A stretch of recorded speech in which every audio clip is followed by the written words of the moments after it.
Hello everyone. Today we'll be presenting our proposal on increasing the participation of women in motorsport. Our goal is to break down the barriers of limited respect, opportunities, and funding for women in the industry.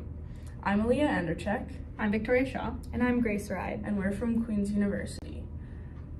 We've structured our strategy around three main pillars: early access, talent development and retention, and visibility and collaboration.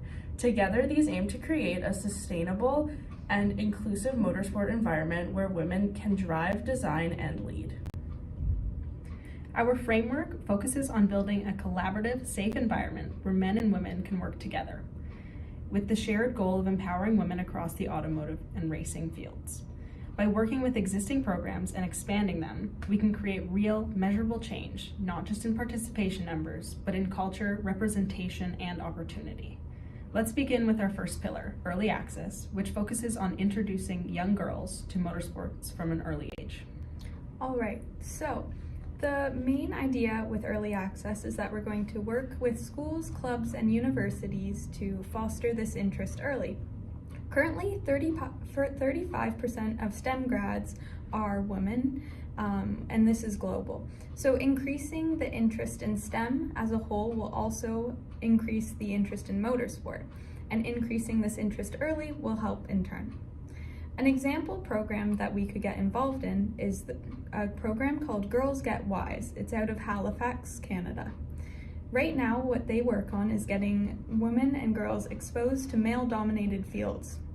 This could be easily adapted for motorsport, as we could have a motorsport event where young girls could come in and learn the basics of what it means to be in motorsport and some of the technical skills.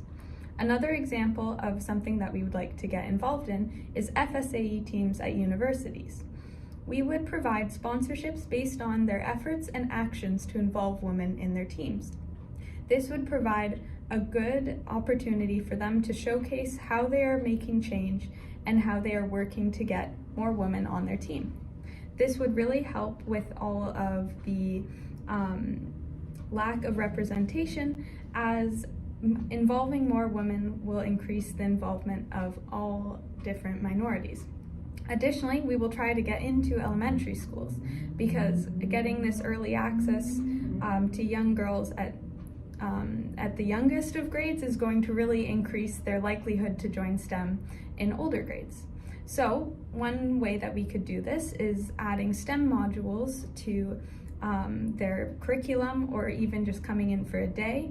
And we could do this on aerodynamics, maybe car design, anything like that. This makes it really accessible for girls and young kids as a whole to get involved in motorsport. Additionally, we would be looking for industry support with this, which would make it a very good collaboration between the industry and the future workers in motorsport. Now we will move on to pillar number 2. Thanks, Grace. So the second pillar focuses on talent development and retention, ensuring women feel supported throughout their entire motorsport journey. That goes from education to professional careers.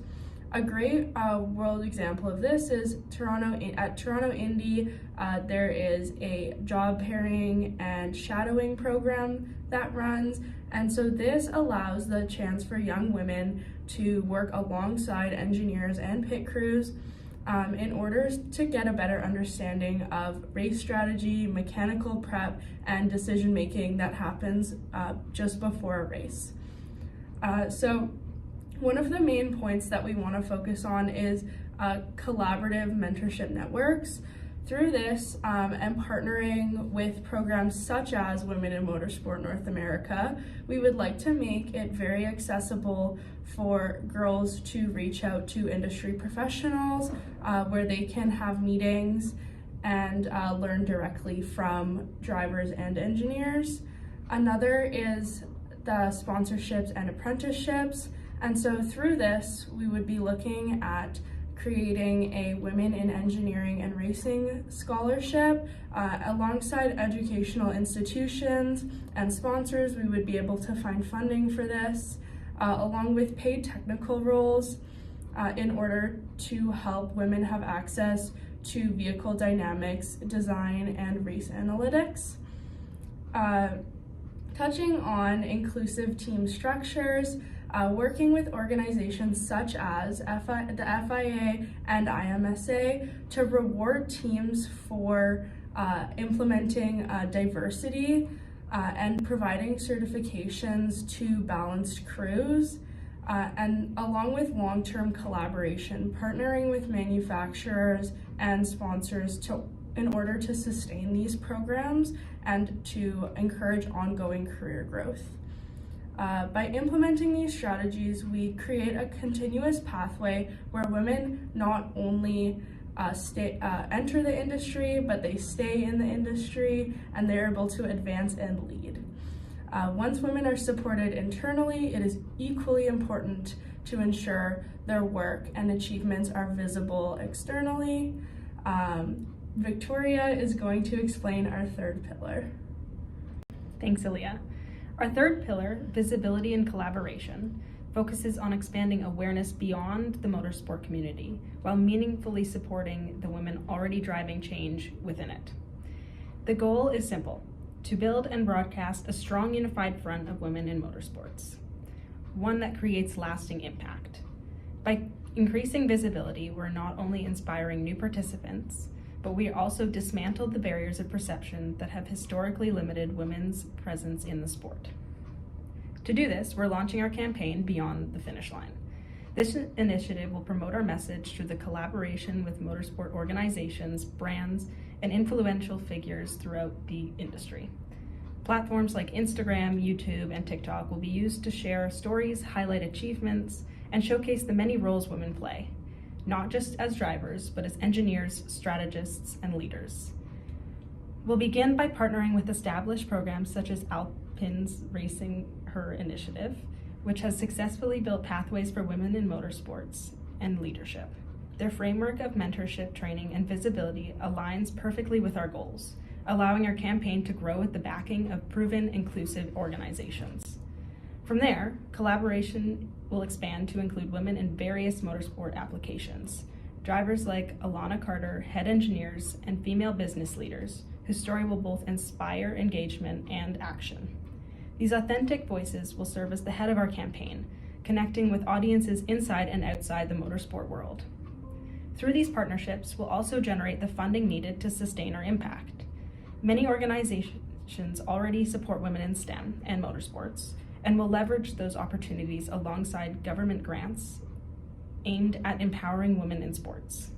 For example, Shift Up Now provides over $250,000 in grants for new female drivers, while the Natural Sciences and Engineering Research Council of Canada funds initiatives like Girls Get Wise and other women-led STEM programs.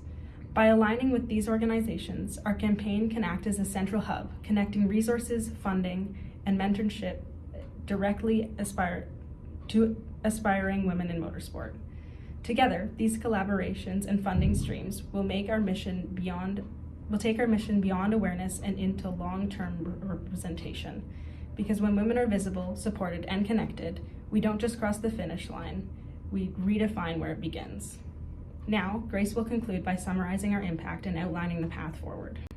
Thank you. All right, to summarize, early access opens the door, talent development keeps women growing, and visibility ensures they're seen, supported, and celebrated. Through partnerships, mentorships, and representation, we can create a motorsport world where women don't just participate, they lead. Thank you very much for listening. We really appreciate your time.